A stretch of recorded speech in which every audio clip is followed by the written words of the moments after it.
메리 크리스마스 한번 같이 인사 나누시겠습니다. 메리 크리스마스.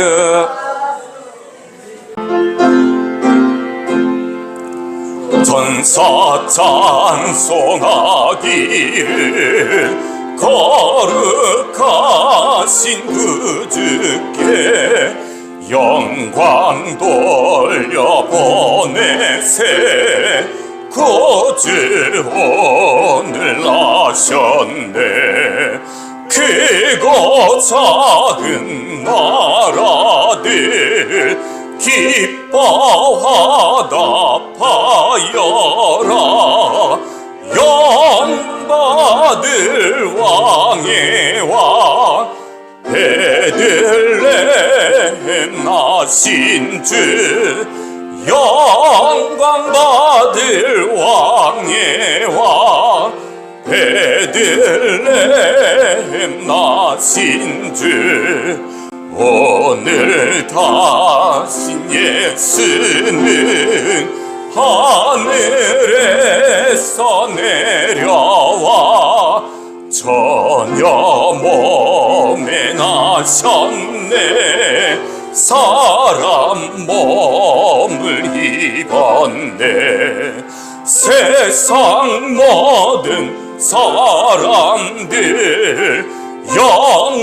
영원하신 주님께 영광 돌려보내며 높이 찬양하여라. 영광 돌려보내며 높이 찬양하여라. 우리 다 같이 묵상 기도 드리심으로 성탄 감사 예배 우리 올려드리도록 하겠습니다.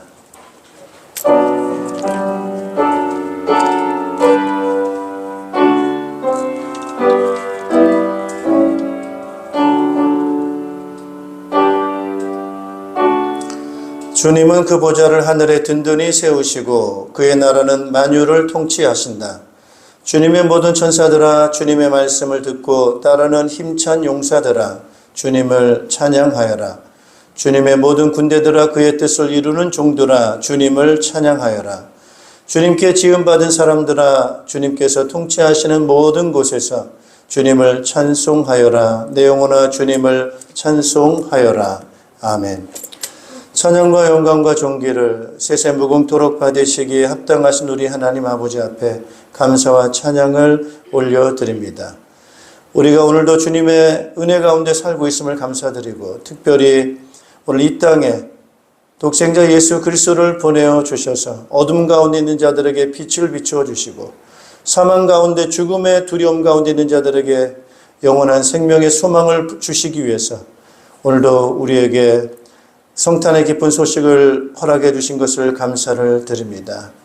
오늘 주 앞에 우리 예수 그리스도의 탄생을 기억하면서 어떤 어두움과 힘듦과 두려움과 불안 가운데 있다 할지라도 우리의 빛이시고 생명 되신 예수 그리스도의 탄생을 기억하며 주님을 바라보며 기쁨을 회복하며 소망을 회복하며 감사와 찬양을 회복하는 저희들 될 수 있도록 크신 은총을 허락해 주시고 오늘도 우리가 그런 중심으로 주님 앞에 예배하오니 우리의 예배를 받아 주시옵소서. 예수 그리스도 이름으로 기원하옵나이다. 아멘.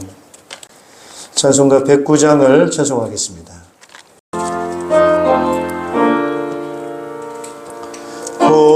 고요한 밤 거룩한 밤 어둠에 무신 밤 주의 부모 앉아서 감사 기도 드릴 때 아기 잘도 자나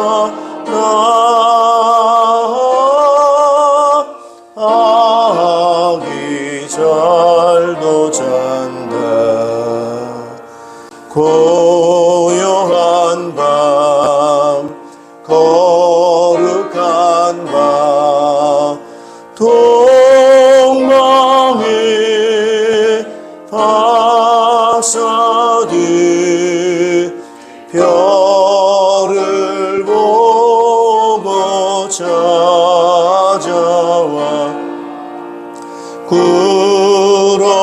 경배 드렸네.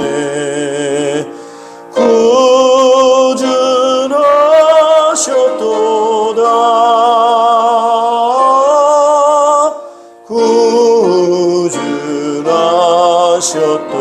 구준하셨도다.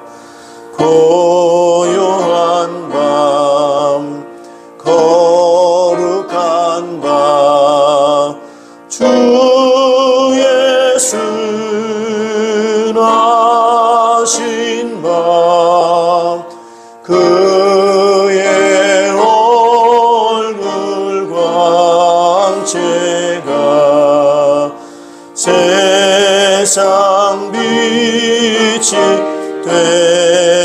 되었네.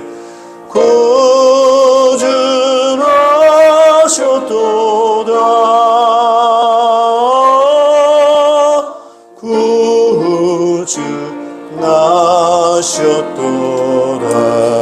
구준하셨도다. 아멘. 사도신경으로 우리의 신앙을 고백하겠습니다. 나는 전능하신 아버지 하나님 천지의 창조주를 믿습니다.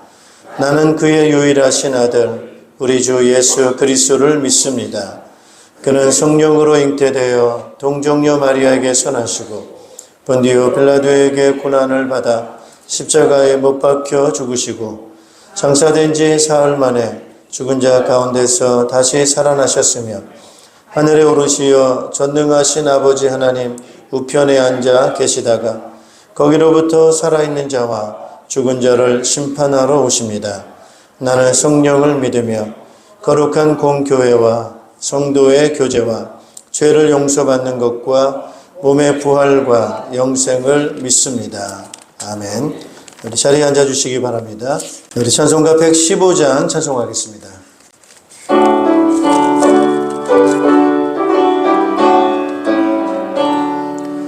기쁘다 구주 오셨네. 만백성 맞으라. 온 교회여 다 일어나. 다 찬양하여라. 다 찬양하여라. 다 찬양하여라. 구세주 탄생했으니 다 찬양하여라. 이 세상에 만물들아 다 화답하여라. 다 화답하여라. 다 화답하여라. 은혜와 진리 되신 주 다 주관하시니 만국 백성 구주 앞에 다 경배하여라. 다 경배하여라. 다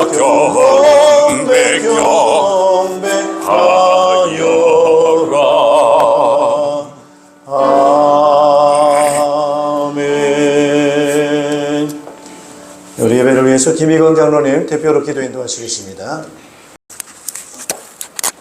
오늘 다윗의 동네에 너희를 위하여 구주가 나셨으니 곧 그리스도 주시니라. 아멘. 주님, 이 땅에 아기 예수로 오신 주님은 평화의 왕이시며 구원의 왕이십니다.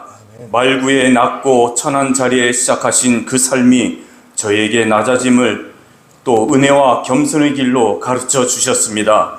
오늘 이 시간 주님의 성육신을 묵상하며 우리 또한 삶의 자리에서 진정한 사랑과 나눔의 삶을 실천할 수 있도록 우리를 이끌어 주시옵소서. 아멘.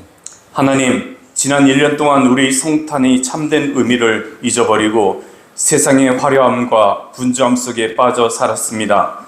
주님의 탄생이 가져다준 참된 기쁨과 평화를 깊이 묵상하지 못한 저희를 용서하여 주시옵소서. 아멘. 다시 한번 주님의 은혜를 기억하며 우리 마음 깊은 곳에 예수님의 평화를 새기게 하여 주시옵소서. 아멘. 우리 영혼이 주님의 임재 안에서 새로워지게 하시고 우리 삶이 주님의 사랑의 증거가 되게 하여 주시옵소서. 아멘. 주님, 지금도 전쟁과 갈등, 질병과 고통으로 신음하는 사람들이 많습니다. 성탄의 메시지가 온 땅에 울려 퍼지기를 원합니다. 아멘. 평화의 주님, 분쟁과 분열의 자리를 마다 찾아가 주셔서 화해와 사랑의 역사가 이루어 주시옵소서. 아멘. 고통받는 이들의 눈물을 닦아주시고 소망을 잃은 이들에게 새로운 생명을 허락하여 주시옵소서. 아멘. 특별히 약한 자들과 소외된 자들의 주님께서 사랑으로 돌봐 주시고 또 저희들도 그렇게 할 수 있도록 저희와 함께하여 주시옵소서. 아멘. 사랑의 주님, 이 세상에는 여전히 갈 길을 몰라 방황하며 주님의 빛을 간절히 필요로 합니다. 어둠 속에서 절망하는 이들에게 주님의 빛을 비추어 주시고 그들의 마음에 새로운 소망을 심어 주시옵소서. 우리 또한 주님의 손과 발휘되어 이웃을 섬기고 주님의 사랑을 나누는 삶을 살아가게 하여 주시옵소서. 아멘. 우리의 작은 섬김과 나눔이 성탄의 빛에 이 세상에 비추는 도구가 되게 하시옵소서. 아멘. 아기 예수를 기다리던 목자들과 동방의 박사들처럼 우리도 주님을 다시 오심을 간절히 소망합니다. 우리나라가 주님의 나라로 충만해지는 날을 바라보며 우리가 주님의 도구로 쓰임받기를 원합니다. 주님의 길을 준비하는 삶, 정의와 사랑을 실천하는 삶으로 우리를 변화시켜 주시옵소서. 아멘. 주님께서 다시 오실 그날까지 우리 믿음과 소망이 흔들리지 않도록 우리를 붙들어 주시옵소서. 이 시간 가정마다 주님의 평화와 기쁨이 임하게 하시고 성도들의 마음속에 성탄의 빛이 가득 차게 하여 주시옵소서. 아멘. 교회가 세상의 빛과 소금으로서의 사명을 온전히 감당하도록 은혜 내려 주시옵소서. 아멘. 우리 안에 거하시는 주님을 통해 세상의 모든 사랑을 발견하게 하시고 성탄의 기쁨과 또 그 기쁨을 넘어 부활의 소망과 영원한 생명의 기쁨을 바라보게 하여 주시옵소서. 아멘. 우리 찬양과 경배를 성령의 임재로 충만하여 하늘의 보좌에 상달되게 하시고 우리 인생의 이 땅에 위에서 주님의 영광을 나타내는 도구가 되게 하여 주시옵소서. 아멘. 우리가 드리는 작은 헌신이 주님의 나라를 세우는 데 쓰이게 하여 주시옵소서. 우리 삶이 주님의 복음으로 증거되기를 소망하며 우리의 모든 것 위에 주님의 은혜가 더하기를 간구합니다. 우리를 위해 이 땅에 오신 예수님의 이름으로 기도드립니다. 아멘. 아멘.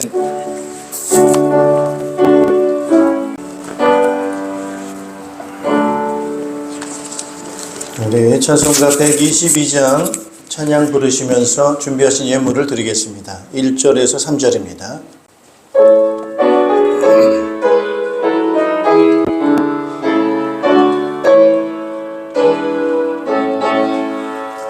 참 반가운 성도여 다 이리 와서 베들레헴 성 안에 가봅시다. 저 우유에 누이신 아기를 보고 엎드려 절하세. 엎드려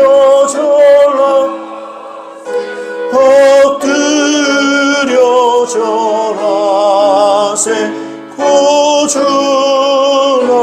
구주나셨네.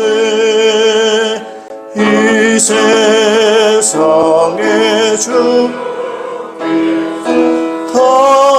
탄생할 때에 참신과 참사람이 되시려고 저 동정녀 몸에서 나시었으니 엎드려 절하세. 엎드려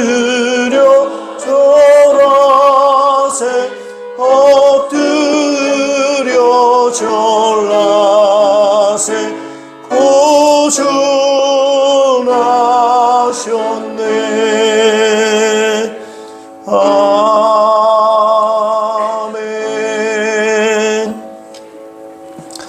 네, 우리 하나님 말씀 함께 보시겠습니다. 하나님 말씀은 이사야서 9장 1절에서 7절 말씀입니다.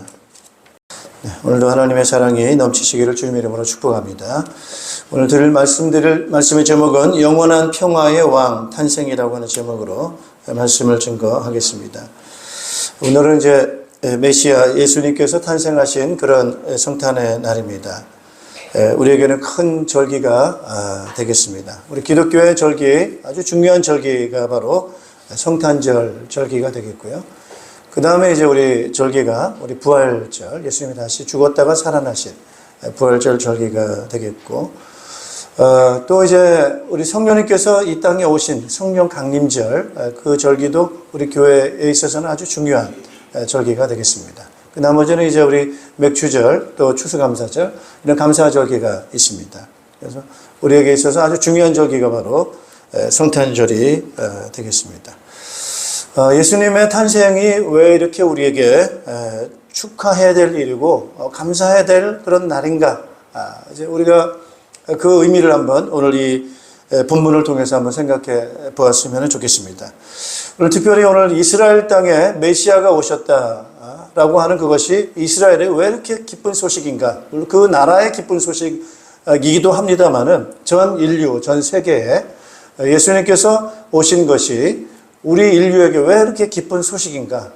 라고 하는 그 의미를 한번 좀 새겨보면서 오늘 성탄절을 좀 우리가 기쁜 날로, 정말 즐거운 날로, 또 소망이 있는 날로 우리가 오늘 하루를 보내면 좋겠습니다. 아까 우리 장로님 기도를 하셨습니다만은 오늘 이 연말을 보내는 그런 이 연말의 분위기가 이렇게 즐거운 분위기도 있습니다만은 그 중에는 굉장히 힘들고 어려운 분들도 많이 있습니다.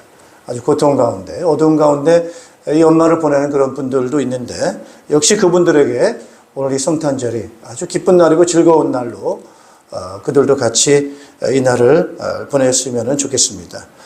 오늘 이 9장 1절을 한번 좀 여러분들이 보시면은 이제 메시아, 오늘 이사야서 9장은 이사야라고 하는 선지자, 여러분 아시다시피 이사야라는 선지자가 주전 한 800년 전에 예언자로 활동했던 하나님의 종이었습니다. 그러면서 이 하나님께서는 이사야 선지자를 통해서 이스라엘 땅에 한 아기가 탄생을 할 것을 예언을 합니다.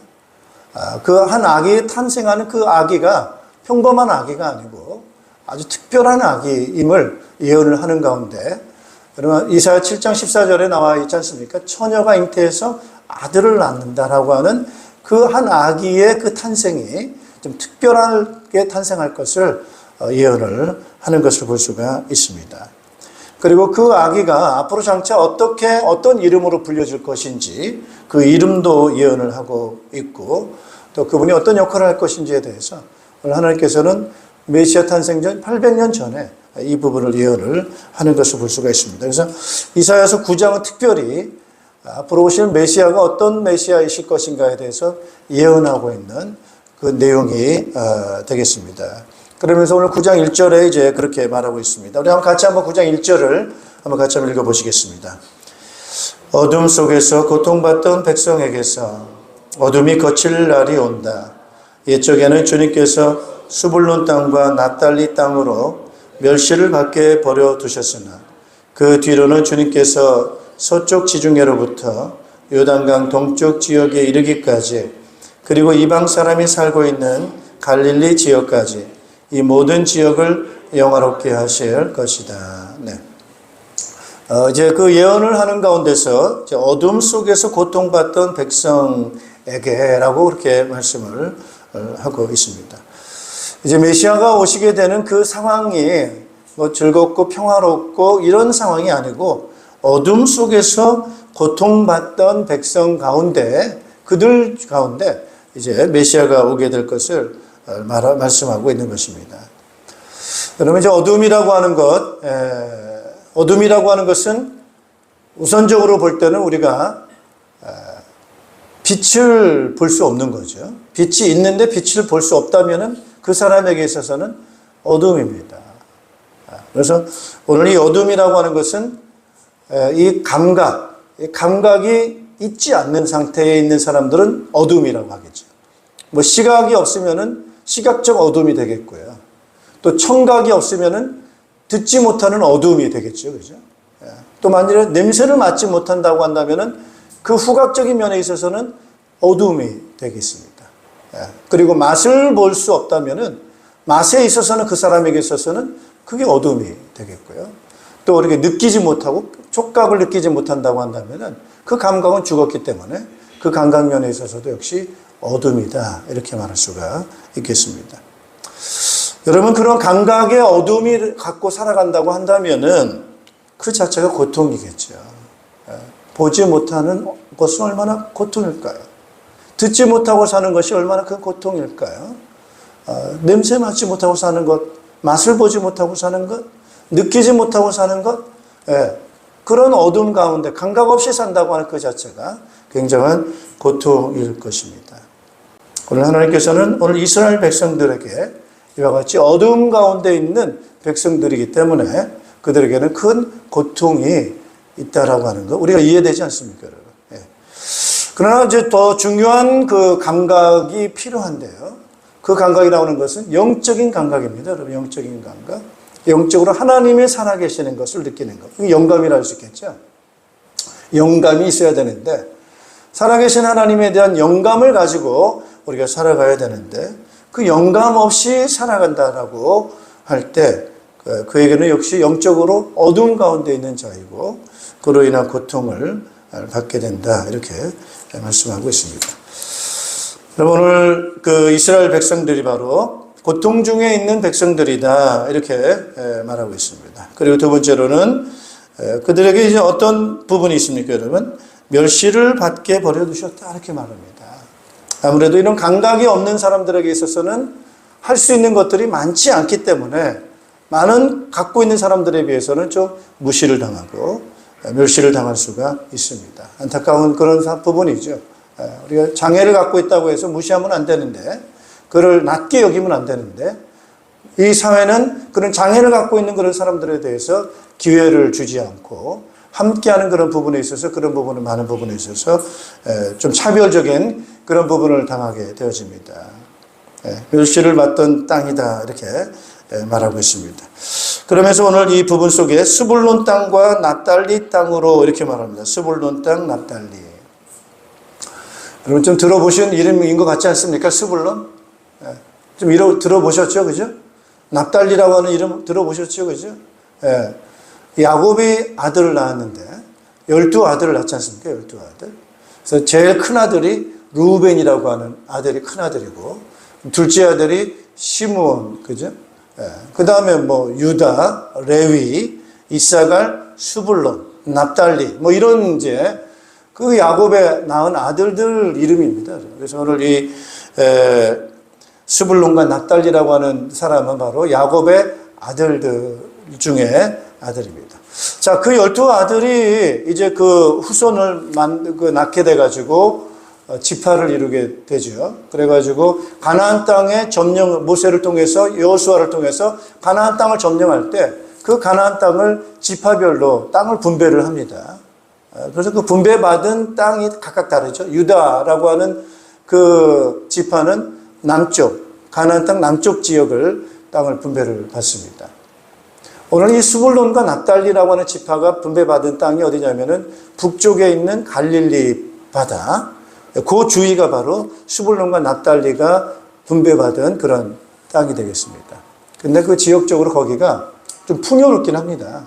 갈릴리 바다가 있는데 그 바다가 이게 담수어거든요. 그게 민물이거든요. 그러니까 뭐 농사 지을 수 있는 그런 물이고, 그러면서 거기가 땅이 좀 평지고 또 비옥하고 그런 땅이에요. 아주 굉장히 좋은 땅입니다. 농사도 많이 짓고 하는 그런 지역인데, 한편으로는 또 그만큼 좋은 땅이다 보니까 그 땅을 차지하려고 하는 주변 국가가 있겠지요.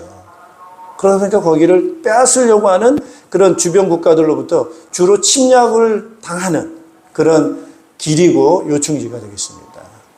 그래서 이 스불론과 납달리가 북쪽 지역에 있으면서 주로 북쪽 지역에 아주 그 힘센 나라들이 있지 않습니까? 아람 나라 또는 아수르, 이런 나라들이 이 땅을 침략하기 위해서 북쪽에서 아래로 내려오는 그런 그 루트를 주로 정하게 됩니다. 왜냐하면 그 중간 쪽으로는 사막이 많기 때문에 공격해 들어오기가 쉽지가 않습니다. 사막이 많아서. 그러니까 여기가 어디냐면은 길목이에요. 전쟁의 길목. 그래서 적이 쳐들어올 때 가장 먼저 피해를 입는 것이 바로 스불론과 납달리 지역입니다. 그래서 그러다 보니까 자주 침략을 받다 보니까 이쪽 지역에 있는 사람들은 혈통이 자꾸 섞입니다. 피가 섞이고 여러 가지 약화되고 그런 아주 복잡한 그런 그 땅이 바로 이쪽 지역이 되는 것입니다. 자, 그러다 보니까 죽음의 그림자에 무방비로 살아가는 아주 불안하게 되고 걱정이 많고 뭐 이런 그 어려운 부분들이 많습니다. 여러분 그러다 보니까 그쪽 지역에 환자들이 아무래도 좀 많겠죠, 그죠? 좀 정신적으로 시달릴 수도 있고 영적으로 시달리기도 하고 많은 그런 약한 부분들을 가지고 있는 그런 땅입니다. 자, 그런 땅에 빛이 비추어질 것을 말씀해 주고 있습니다. 그래서 예수님께서 이 빛이 그곳에 비추어진다. 여러분 빛이 어디에 필요하겠어요? 가장 어두운 곳에 필요하겠죠. 가장 고통스럽고 힘든 곳에 빛이 필요하는 거 아니겠습니까?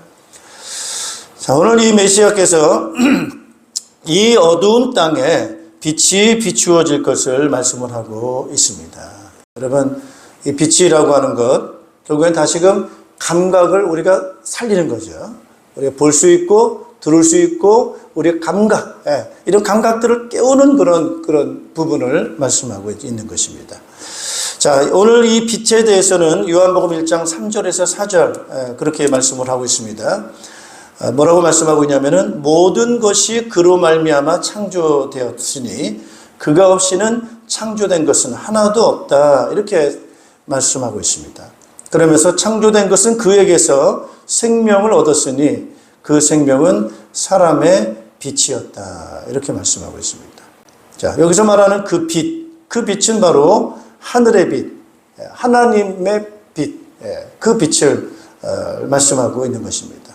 그래서 이 빛이 임하였다라고 하는 것은 하나님의 임재를 나타내는 그런 의미가 되겠습니다. 자, 그러면서 거기에 이제 그 빛을 또 무슨 빛을 말씀하고 있냐면 요한복음 1장 10절에는 그는 세상에 계셨다. 세상이 그로 말미암아 생겨났는데도 세상은 그를 알아보지 못하였다. 창조된 것은 그에게서 생명을 얻었다. 여러분 그래서 이 생명이라는 말을 조금 다른 말로 말하면은 감각으로 우리가 생각해 볼 수 있습니다. 감각. 여러분 죽은 것은 뭐죠? 감각이 없어요. 그러나 살아있다고 하는 것은 뭐가 살아있는 거예요? 감각이 살아있습니다. 그래서 응급환자 이렇게 봐가지고 이 사람이 이게 의식이 있는지 없는지를 확인하는 것이 시각, 눈에 프레쉬를 붙여가지고 그 빛에 의해서 그 눈이 반응을 하느냐, 이런 걸 이제 우선적으로 그 확인을 하지 않습니까? 그래서 생명이라고 하는 것은 감각이 살아있는 거예요. 죽어 있는 것은 감각이 없는 거예요. 그래서 여기서 말하는 이 생명이라고 하는 것은 감각을 깨우고 살아있는 그런 부분이 되는 것입니다. 그래서 우리가 이제 감각이 깨어나는 걸 말하는 거예요. 빛이 비추어졌다. 다시 말해 감각이 살아났다. 시각 없는 사람이 시각을 회복하는 걸 말하는 거예요. 듣지 못하는 사람이 다시금 듣게 되는 감각이 살아나는 거예요. 느끼지 못한 사람이 다시금 느끼게 되는 거예요. 이와 같이 다시금 회복이 되는 거죠. 자, 그러면은 고통이 있습니까? 없습니까? 이제 고통이 사라지는 거죠. 감각이 없음으로 느꼈던 그 고통이 감각을 다시금 회복함으로 인해서 그 고통이 사라지는 거죠. 회복되는 거예요. 그러다 보니까 기쁨의 빛이 되는 것입니다. 할렐루야. 네. 기쁨의 빛이 되는 거예요. 자, 그래서 빛이 비추어졌다라고 하는 것이 우리에게는 뭐가 되는 거예요? 복음이 되는 겁니다. 자, 오늘 예수님께서 이 땅에 뭐로 오신 거예요? 빛으로 오신 것을 말씀하고 있는 것입니다. 네. 빛으로 오신 것을 말씀해요. 왜 그분이 빛이십니까? 그게 바로 요한복음 아까 읽어드린 대로 3절, 4절에 말씀하신 것처럼, 읽어드린 것처럼 예수님은 바로 말씀의 하나님이시고 창조의 하나님이십니다. 그래서 그가 없이 창조된 것은 하나도 없다. 우리 성부 하나님께서 성자 하나님 예수님을 통해 가지고 말씀을 통해서 모든 것을 창조하셨어요.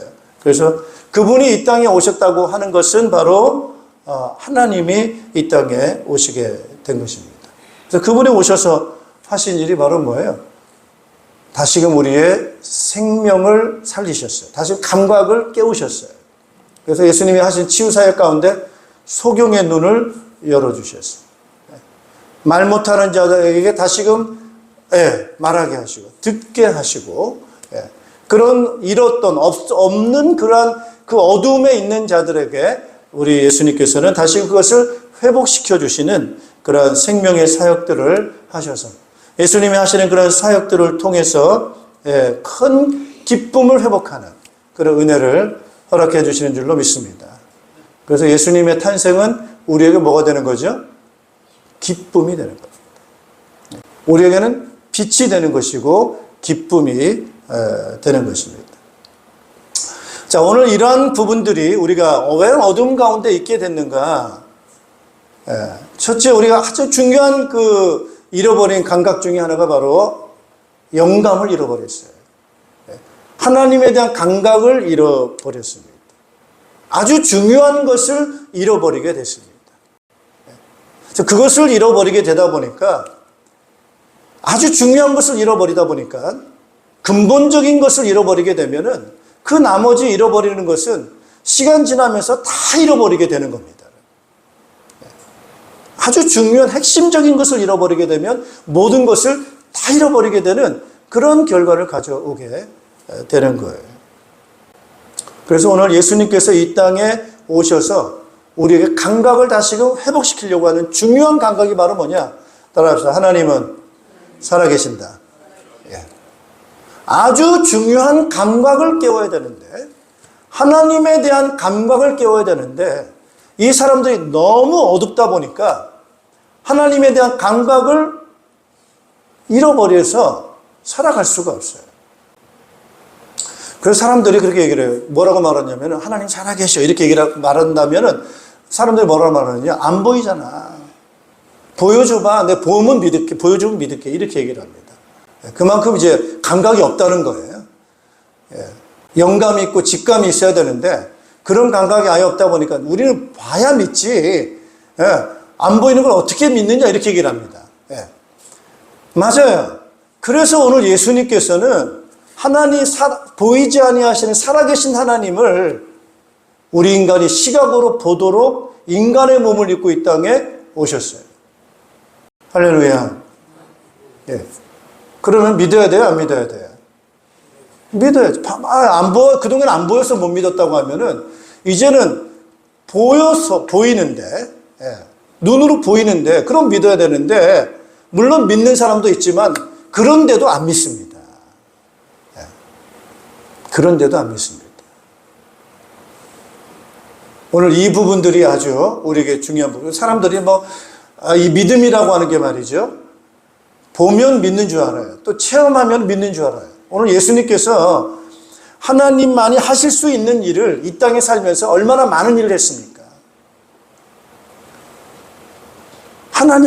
예수님이 하나님이심을 갖다가 나타내시기 위해서 하나님만이 하실 수 있는 일들을 얼마나 많이 보여줬느냐라는 거예요.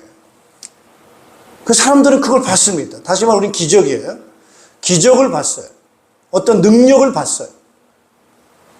그럼 그 능력을 봤으면은 하나님 살아계시는구나. 이분이 바로 하나님의 아들이시구나. 라는 믿음을 가져야 되는데 그들은 그걸 보면서도 믿지를 않는 그런 사람들이 있다고 하는. 그래서 오늘 예수님께서 이 땅에 한 아기로 탄생하신 것은 바로 우리에 대한 중요한 생명, 하나님에 대한 그 감각을 다시금 살려주시기 위해서 이제 우리에게 이 땅에 오시게 된 것입니다. 그래서 9장 6절 같이 한번 읽어보시겠습니다. 이사야서 9장 6절 같이 한번 읽겠습니다. 한 아기가 우리를 위해 태어났다. 우리가 한 아들을 모셨다. 그는 우리의 통치자가 될 것이다.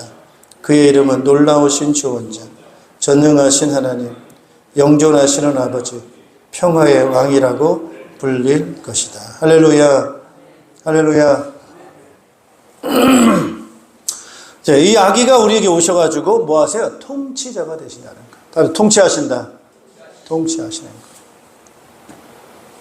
여러분, 어떻게 통치하십니까? 그 하나님의 아들 이 땅에 오셔서 예수님께서 오셔가지고 통치를 하셨어요. 비록 짧은 삶을 사시면서 통치하셨어요. 3년간 통치를 하셨어요. 예.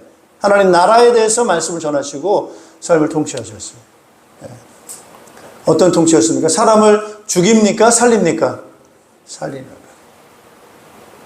사람들을 고치시고 눈을 여시고 귀를 여시고 이런 통치, 생명의 통치, 빛의 통치를 하셨어요.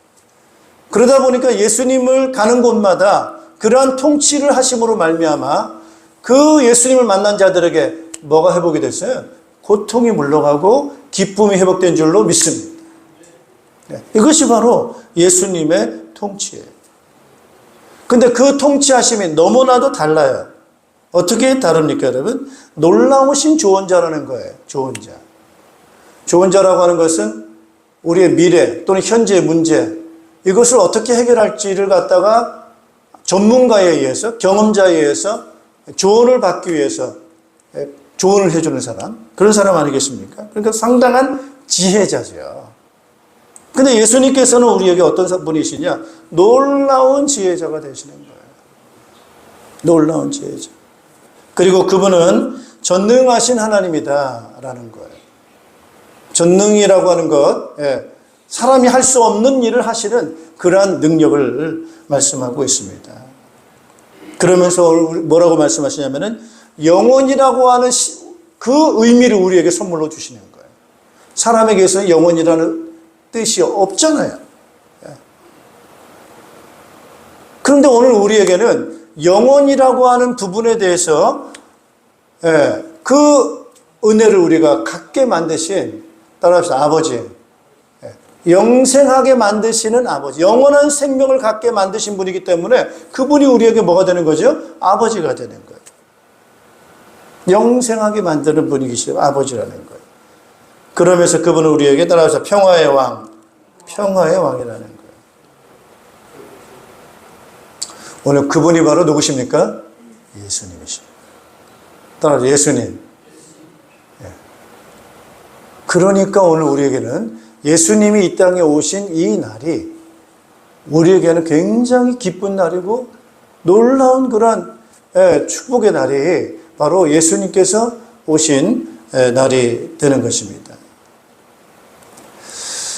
자, 오늘 우리는 이제 이 부분을 부분을 생각하셔야 됩니다. 영원한 평화의 왕이 오셨는데 이분이 오셔가지고 우리에게 이 영원한 평화를 주시기 위해서 아주 중요한 일을 하셨어요.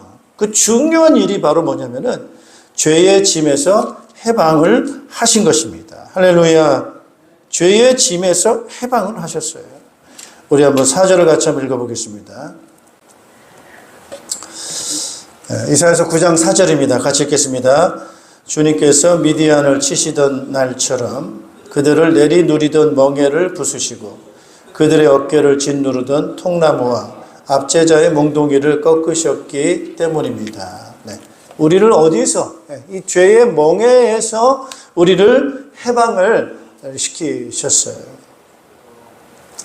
오늘 예수님께서 이 땅에 오셔서 하신 중요한 일이 바로 뭐냐면은 우리의 죄를 대신해서 십자가에 죽으신 거예요. 그 사역을 감당하시려고 하시는 거예요. 여러분, 오늘 우리가 왜 어두움 가운데 있게 됐습니까? 왜 우리가 감각을 잃어버리게 됐습니까? 아주 중요한 이유가 바로 죄 때문입니다.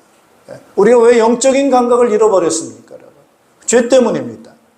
그 죄의 결과가 우리에게 어둠이라고 하는 결과를 만들어냈고 그 결과로 우리에게는 고통이라고 하는 것이 우리에게 찾아오게 되고 우리의 삶이 영광스럽지 않게 되어지게 되고 그러면서 우리에게는 죽음이라고 하는 그런 그늘 아래 아주 취약한 그런 상태로 우리는 그 가운데 머물러 있을 수밖에 없는 것입니다. 결국 이 죄라고 하는 것은 하나님을 떠나게 만든 거예요. 여러분, 지난주 우리 설교를 드렸는데 하나님의 이름이 뭐죠? 여호와란 말이에요. 여호와의 그 뜻이 뭡니까? 그럼 여호와라는 뜻이 있다는 거, 있다.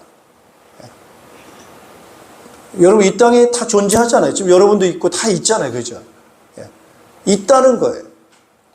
근데 이 있음이라고 하는, 이 존재라고 하는 것이 어떻게 있게 됐냐라고 하는 그 질문에 사람들은 답을 각각 할 수가 있어요. 그러면은 그 있음이라고 하는 그 부분에 대해서 족보가 있겠죠. 그죠? 족보가 있겠죠. 오늘 내가 있다라고 하는 것은 나를 있게 만든 분이 누구예요? 저 위에, 제 위에 아버지 어머니가 있으니까 그분의 있음으로 내가 있는 거잖아요. 그럼 우리 부모님이 있어. 그러면 그분이 어떻게 있게 됐는데, 그죠? 이게 올라가는 거예요. 이게 족보로. 그래서 있음에 대한 역사가 있는 것이고, 있음에 대한 족보가 있는 거예요. 그러면 제일 있음으로 올라가지 않겠습니까? 그럼 맨 처음에 있음이라고 하는 것이 어떻게 있게 됐는가라고 하는 거예요. 거기에 성경은 분명히 말씀하는 게 바로 뭐예요? 하나님이라는 거예요. 할렐루야. 그 하나님의 이름이 뭐라고요? 있음이라는 거예요. 근데 그 있음이 누구에 의해서 있음이라고 하면은 그 누구라고 하는 것이 또 나와야 될 텐데, 그 여호와라고 하는 이름은 누구에 의해 있는 것이 아니라 어떻게 있어요? 스스로 있는 거예요. 거기가 제일 원인이 되는 거예요. 있음의 원인이 바로 여호와가 제일 있음의 최초의 시작이 되는 원조. 있음의 원조가 바로 누구예요? 여호와인 거예요. 따라서 있음의 원조가 누구라고요? 여호와 하나님. 거기서 있음이 시작이 됐다라고 하는 거예요. 자, 그러면은 오늘 우리가 있음의 원조, 오늘 내가 있고 우리가 있고 이 모든 만물의 있음의 원인에 대한 그 원인에 대해서 우리는 어떤 자세를 가져야 됩니까? 뭐 예배해야 되는 거 아닙니까? 따라서 예절을 갖자. 예절을 갖는 거죠. 왜요? 그분이 없으면은 이 모든 존재가 있을 수 있어요, 없어요? 없기 때문에 그래요. 그래서 우리가 존재하는 모든 것은 그분 때문에 존재한다라는 거기에 대한 감사, 또 그분에 대한 인정, 그게 예배고, 거기에 대한 감사고, 거기에 대한 찬양을 당연히 합당하게 그분한테 올려드리는 것이 지극히 당연하죠. 그죠? 예. 바로 그와 같습니다. 자, 열매가 있다고 합시다. 열매. 그 열매가 있어야 행복한 거 아니겠어요? 열매가. 그 열매가 있기 위해서는 뭐가 있어야 되죠? 가지가 있어야 돼요. 또 그 가지가 스스로 열매 못 맺죠. 가지가 열매를 맺으려면 뭐가 있어야 됩니까? 나무가 있어야 돼요. 그래서 모든 열매는 어디서부터 시작하는 거예요? 나무에서 시작해서 이게 나오는 거예요. 그래서 여러분, 가지가 나무에서 떨어져 나가면, 붙어 있지 않으면, 나무에 붙어 있지 않으면 그 가지는 열매 있습니까? 없습니까? 열매 없는 것이 당연하죠. 여러분, 이 죄라고 하는 것이 그와 같다는 거예요. 있음의 원조이신 하나님 앞에 딱 붙어 있어야 되는데, 거기에 붙어 있어야 되는데, 붙어 있지 않고 떨어져 나간 거예요. 자, 그 떨어져 나간 그 있음이라고 하는 것이 있음의 원조에서 떨어져 나갔다고 한다면 그 사람 앞으로 어떻게 되겠습니까? 계속 있어요, 없어요? 있는 일이 끊어지게 되는 거예요. 나중에는 뭡니까? 아무것도 없는 거예요. 원인이 어디에 있어요? 있음에서부터 시작된 데서 떨어져 나갔기 때문에. 여러분, 이게 죄입니다. 왜 인생이 지금 어둠 가운데 있습니까? 어둠이라는 건 뭐예요? 있는 거예요, 없는 거예요? 없는 것이 있는 거예요. 그러니까 있긴 있어. 뭐가 있어? 좋은 게 있는 게 아니라 없는 것밖에 없는 것이 있는 거예요. 이게 바로 어둠이란 말이에요. 그러니 없음으로 산다는 것이 얼마나 고통스러운가. 없음으로 산다는 것이 그렇게 문제가 되는 거예요. 그러면 그 없음으로 살기 위해서는 다시 있음으로 회복하는 길이 뭐냐는 거예요. 누구에게로 돌아가야 돼요? 있음의 원조에게로 돌아가야 되죠. 거기에 다시 붙어 있어야 되죠. 예, 다시 붙어 있어야 돼, 그거. 그래서 오늘 예수님께서는 내가 곧 길이요 진리요 생명이다.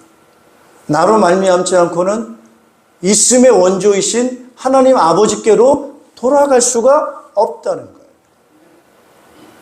그래서 오직 예수님을 통해서 있음의 원조이신 하나님 아버지께로 붙고 들어갈 수 있는 길이 바로 예수님이라. 그래서 길이에요. 그래서 예수님은 우리에게 계속 없게 만들려고 오신 것이 아니고 없는 자, 어두운 자, 죽은 자 이런 자를 다시금 있게 만들기 위해서, 다시금 빛 가운데 거하게 하시기 위해서 예수님께서 오신 줄로 믿습니다. 그래서 여러분 예수님을 믿으면, 할렐루야, 예수님을 영접하면, 예수님을 받아들이게 되면 예수님께서는 우리를 위해서 따라서 일하신다. 일하시는 거예요. 일하시는 거. 그래서 일하시는 그 일하심이 바로 뭐냐? 우리에게 있어야 될 것, 우리에게 필요한 그것, 그런데 없는 것을 다시금 하나님께서는 있게 주님께서 만들어주시는 줄로 믿습니다. 할렐루야. 예. 그렇게 만들어주시는 거예요. 그러니까 복음입니까? 아닙니까? 이것보다 더 큰 복음이 없는 거예요. 예. 자, 그렇다면 오늘 이런 분이, 이런 메시아가 있냐는 거예요. 예. 오늘 죽음이라고 하는 것은 모든 것을 잃게 되는 것인데, 그런 우리들에게 다시금 살아나는 생명을 잊게 만드는 분이 과연 누구였느냐는 거죠. 오늘 예수님께서는 그분이 죽으셨다가 없어진 것이 아니고 사라진 것이 아니고 어떻게 했어요? 다시 살아 있게 부활하신 줄로 믿습니다. 그래서 예수님을 믿는 자들에게 뭐라고 말하냐면은 내가 너희를 다시 있게 할 거라는 거예요. 따라합시다. 영원히 있게 한다. 영원히 있게 한다.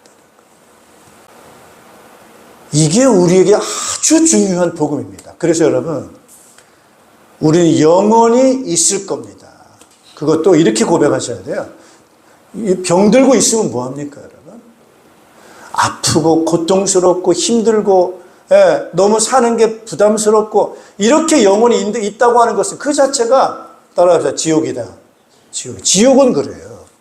지옥은 없어지면 차라리 괜찮아. 근데 지옥은 있어. 있는데 어떻게 있느냐? 필요한 것, 좋은 것이 하나도 없이 있는 것이 바로 어디라고요? 그게 지옥. 그러니까 어때요? 고통스러워.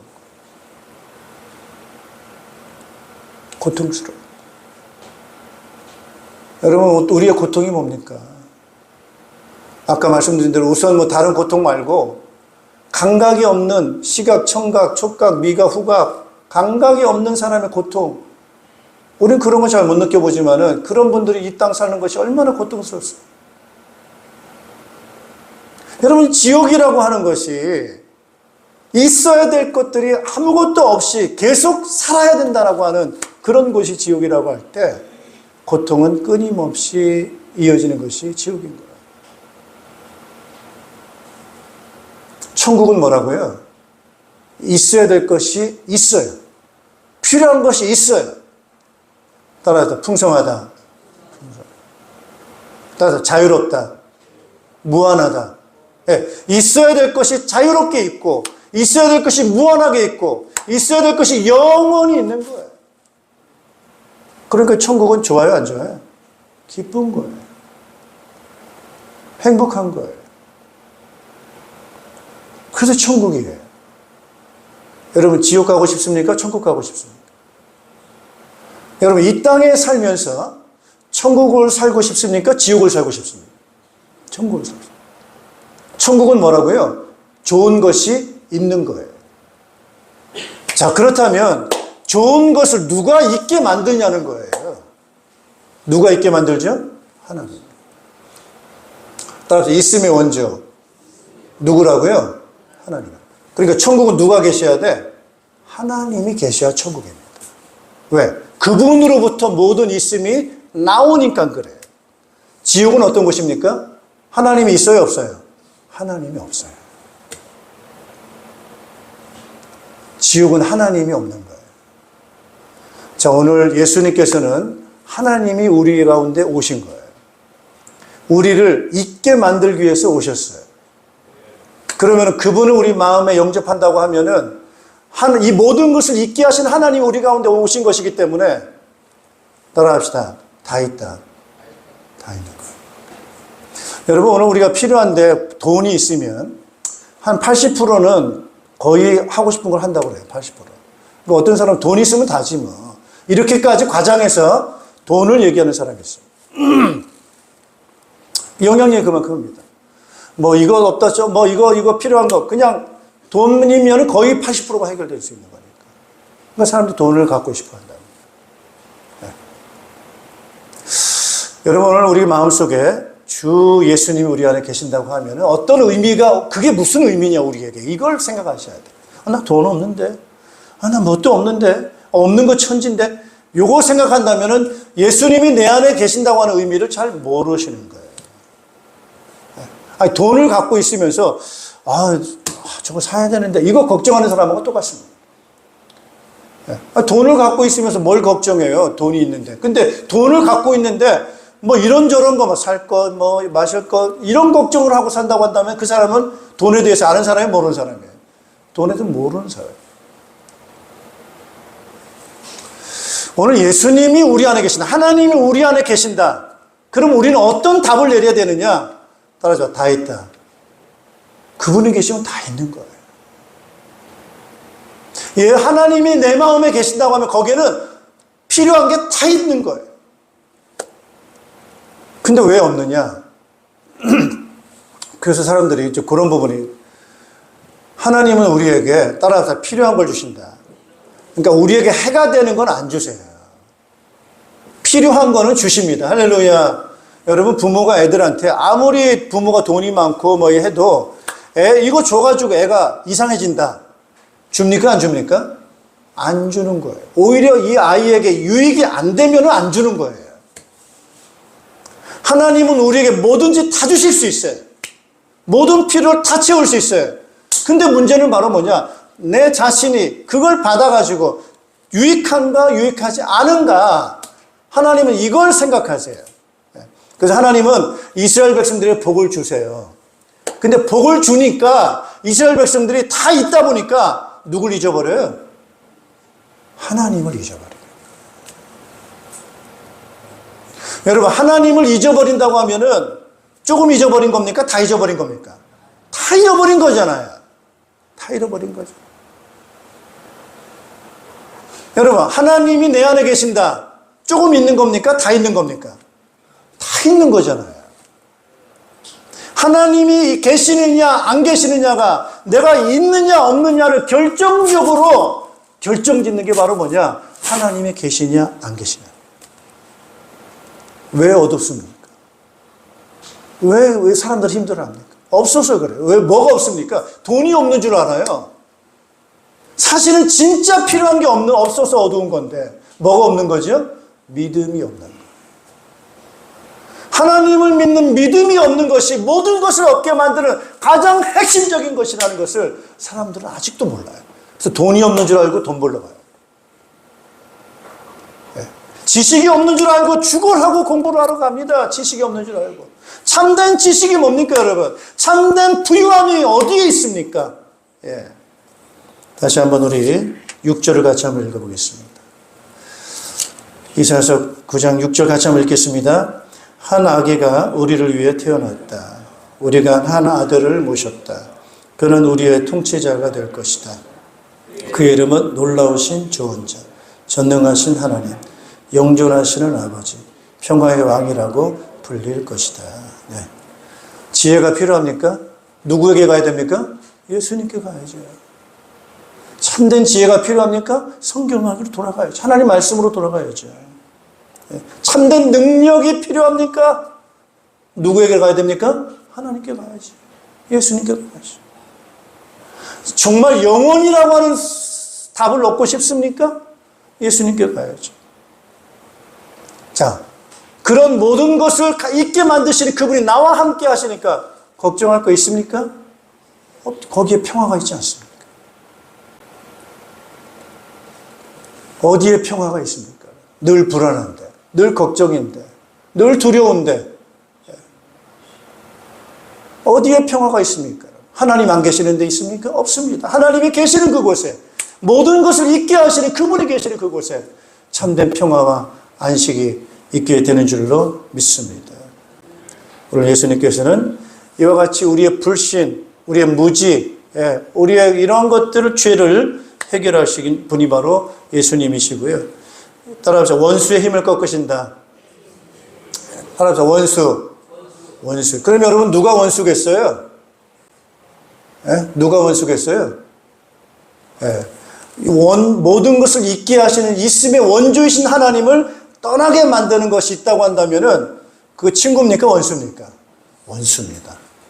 결국 목적은 뭡니까, 여러분? 모든 것을 잊게 하시는 그 있음이신 하나님을 떠나게 만드는 목적은 뭡니까, 여러분? 우리를 없애려고 하는 거잖아요. 가지가 나무에 붙어 있는 것을 방해하고 그 가지를 잘라서 떨어지게 만드는 것이 있다고 한다면 그 가지가 죽게 만드는 거 아니겠습니까? 그 가지가. 그게 원수 아니겠어요? 그래서 여러분, 오늘 우리의 원수인 불신앙을 이겨야 될 줄로 믿습니다. 그래서 자꾸 우상을 따라가지 마세요. 눈에 보이는 우상이에요. 눈에 보이는 거. 물질, 세상적인 거, 육신적인 거, 이거 가지면은 내가 잘 있겠지라고 생각하는 그것이 바로 여러분 거짓말이에요. 하나님 없는 것은, 하나님 없이 건강 있고, 하나님 없이 물질 있고, 하나님 없이 권력이 있다고 한다면은 그것은 오히려 우리를 하나님 만나지 못하게 만드는 장애물이 될 수 있어요.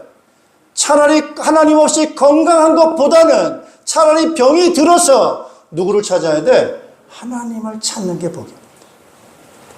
부자이어서 하나님 없이 사는 것보다는 차라리 가난하게 살아서 누구를 찾아가야 돼요? 하나님 찾는 것이 더 복이 아니겠습니까?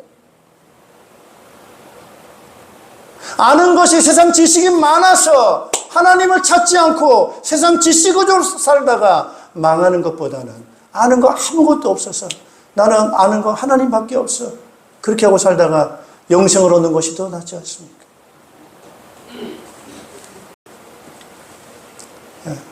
마귀는 우리에게 많은 걸 줄 거예요. 하나님 안 믿어도 돼. 그 답만 주면서 넌 하나님 없이 살 수 있어. 너는 마음껏 하나님 없이 살 수 있어라고 말하면 다 줄게 라고 하는 것이 바로 사탄입니다. 거기에 우리는 속아서는 안 돼요. 오늘 예수님께서는 진정으로 생명이 무엇인지, 진정으로 있음에 대한 것이 무엇인지, 하나님이 무엇인지를 주님은 친히 보여주셨고, 그분이 십자가에 죽으셔서 부활하심으로 인해서 우리에게 영원한 생명을 주시려고 하시는 하나님의 그 사랑, 그것을 우리에게 나타내 주신 분이 바로 예수님이십니다. 예수님께서 우리에게 말씀하세요. 내가 너와 함께 있겠다는 것. 영원히 함께 있겠다는 것. 그리고 내가 너를 영원히 함께 있고 너도 영원히 함께 있게 만들 거야 라고 우리 예수님께서 우리에게 약속하셨어요. 우리는 그분을 기뻐하고 그분 앞에 합당한 예배를 드리고 그분을 찬양해야 될 줄로 믿습니다. 따라합시다. 임마누엘. 임마누엘 뜻이 뭘까요? 하나님이 우리와 함께 있다는 것. 예수님이 오신 것은 임마누엘입니다. 하나님이 우리와 함께 있겠다는 거예요. 빛으로 오신 거예요. 그 오신 예수님, 여러분 기뻐하시고 즐거워하시기를 축복합니다. 오늘 이 성탄을 우리가 맞이하면서 예수님의 오신 그 창조자께서 오신 그 예수님을 우리가 바라보면서 하늘도 빛으로 충만하게 하여 주시옵소서. 우리의 마음 생각이 어둠에서 빠져나오게 하시고 진리의 빛이 비춰지게 하시고 하나님 아버지, 하나님의 빛으로 우리가 충만하도록 저희들을 이끌어 주시옵소서. 오늘도 하나님 우리의 육체에 필요한 것을 채우신다고 약속하셨습니다. 내세의 영원한 것을 우리가 채우실 뿐만 아니라 이 땅에 살면서도 하늘에서 비를 내리시고 하늘의 빛 태양을 내려주시고 공중의 새를 먹이시고 하나님 꽃의 아름다움으로 입혀주시는 그 하나님께서는 육체로 살아가는 우리 이 땅에 우리들에게도 입혀주시고 있을 것을 있게 하시고 필요한 것을 채우시는 그 주님이신 줄로 믿습니다. 우리의 마음을 열고 믿음으로 기도하기를 원합니다. 너희가 없는 것은 구하지 않기 때문이라고 말씀하셨습니다. 또 너희가 구하여도 받지 못함은 너희가 욕심으로 정욕으로 구하기 때문이라고 말씀하셨습니다. 전능하신 하나님, 사랑이신 하나님은 우리의 필요가 무엇인지를 이미 아시고 주신다고 말씀하셨습니다. 주여 저희들 기도하게 하시고 믿음으로 구하게 도와주시옵소서. 우리의 필요가 하나님께로부터 채워지는 그 기쁨을 맛보게 도와주시옵고 풍성하게 맛보는 저희들 되게 하시며 하나님 이 복음의 비밀을 증거하는 우리들 될 수 있도록 축복하여 주시옵소서. 몸이 아파서 힘들어하는 성도들의 힘을 주께서 허락해 주시옵소서. 지혜가 필요한 자들에게 지혜를 허락하여 주시옵소서. 하나님 마음의 여러 가지 평강이 필요한 자에게 평강을 허락하여 주시옵소서. 주 예수 이름으로 우리를 불신하게 만들고 두렵게 만드는 악한 영을 이기게 하여 주시옵소서. 예수 이름으로 악한 마귀의 거짓말에 속지 않게 하여 주시옵소서. 진리에 서서 승리한 우리 모든 성도들 되도록 축복하여 주시옵소서. 예수 그리스도 이름으로 기도하옵나이다. 아멘. 일어나셔서 찬송가 122장 우리 찬송가 4절 부르신 후에 축도의 예배를 마치겠습니다.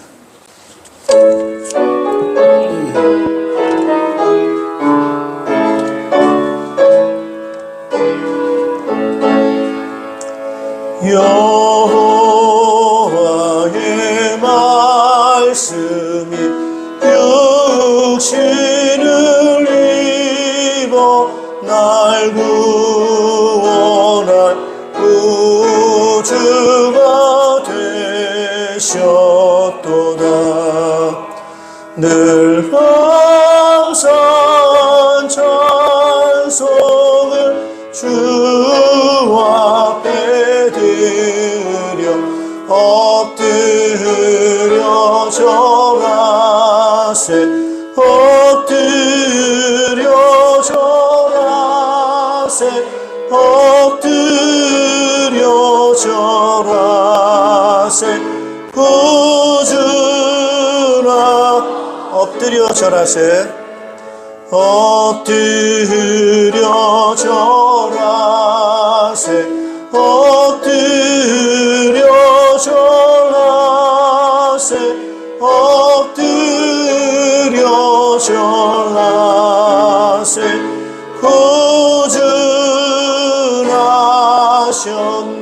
구주나셨네.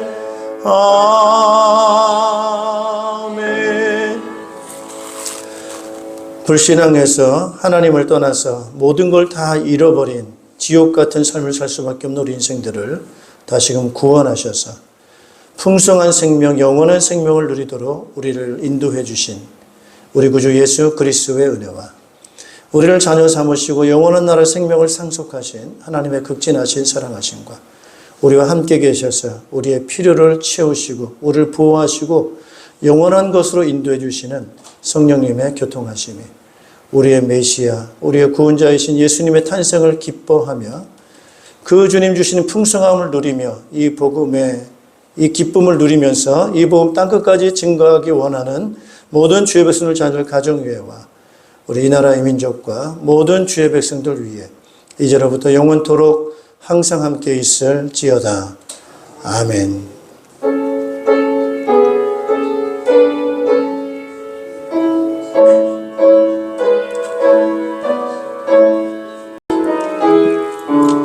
메리 크리스마스. 승리하십시오.